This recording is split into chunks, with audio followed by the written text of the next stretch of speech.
maybe that's a question too. Like, what benevolent things has the mystery box done so far that you know of? Yeah, so I mean, it's all on chain. So far, the mystery box has simply hoarded all the Maxi. So all the Maxi that went into the mystery box, it just sits there. Um, the only use of it has been because the mystery box is actually a smart contract, and it has something that prevents it from being just all withdrawn in one transaction. It forces it to be in just smaller transactions, and it requires you to pay the mystery, like the mystery box. In order to withdraw from the mystery box, you actually have to pay the mystery box. And so basically what it means is that the mystery box is the only address that can withdraw for free. Um, but meaning withdraw, meaning send it to the mystery box. So the only action that's gone on in the mystery box is just transferring the Maxi from the mystery box to the other address that's in that contract, which is called the mystery box hot address. And then the mystery box hot address, all that has done is it withdrew team from the mystery box into the mystery box hot, and then airdropped it to team stakers, base, trio, lucky, and desi diamond handers.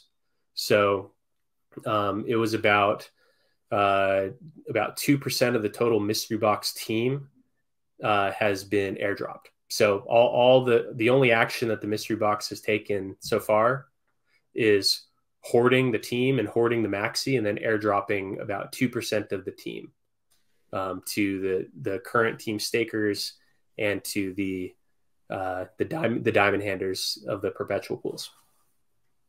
Gotcha.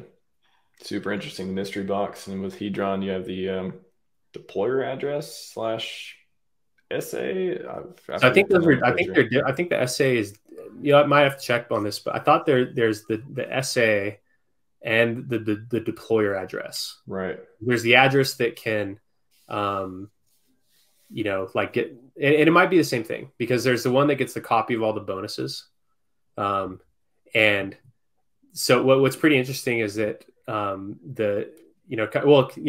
of speaking of like, benevolence in this case, the like when the Hedron deployer injected a bunch of Hedron into the poly contract, it actually did it from Hedron that it collects from bonus minting. Like when you mint your bonus Hedron, the the Hedron deployer gets some percentage of that.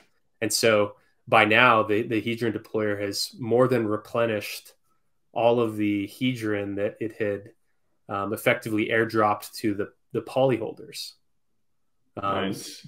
So it's so I think it's a pretty interesting concept that just within our ecosystem there's kind of this kind of culture of that type of network participant, one where it's like, Yeah.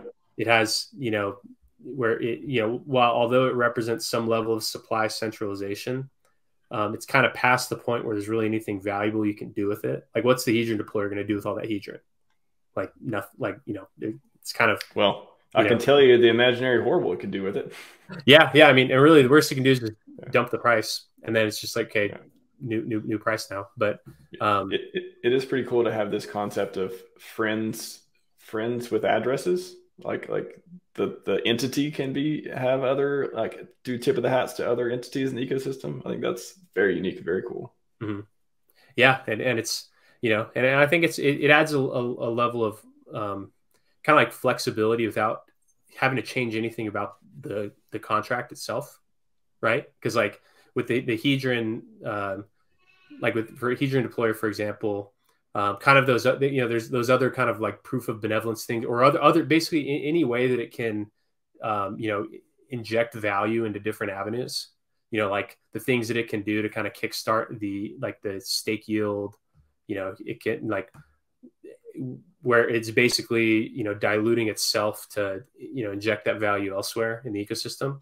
It's like those are things that could have just been part of the supply distribution, but then those would have had to have been, invented and built before launch. And so having that kind of flexible supply, I think, is actually a pretty powerful thing, where it can be integrated, kind of how, like, Hedron is, like the source address and the Hedron deployer, the Hedron that it procures is used, across, in ICOSA as well, through the kind of those injections. I forgot what it's called in the contract, but it adds a level of flexibility without having to actually update any code, where it's like the contract itself is being updated to implement new revenue streams or new, kind of value, injections or something. It's just something that's kind of done at the discretion of the developer, where it's like, okay, if that was a feature from the start to automatically like inject value in this way, or mint hedron and then, inject it to, boost the earnings, then those things, rather than those being at their discretion during the development, it's more just like at the discretion in use. And so I think it's actually a really flexible, like from a development perspective, a way to kind of have that trustlessness with, like, where the code's not changing, but having they're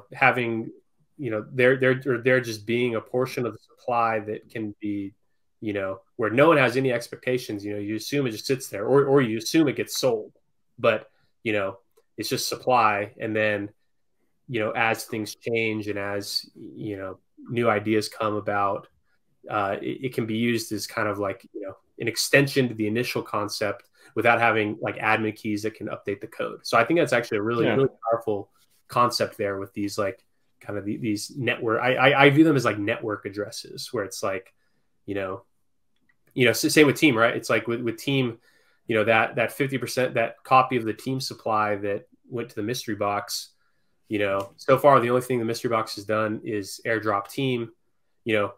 It's like that could have otherwise just been built in, where like some percent of the supply is going to go to Team stakers in year one.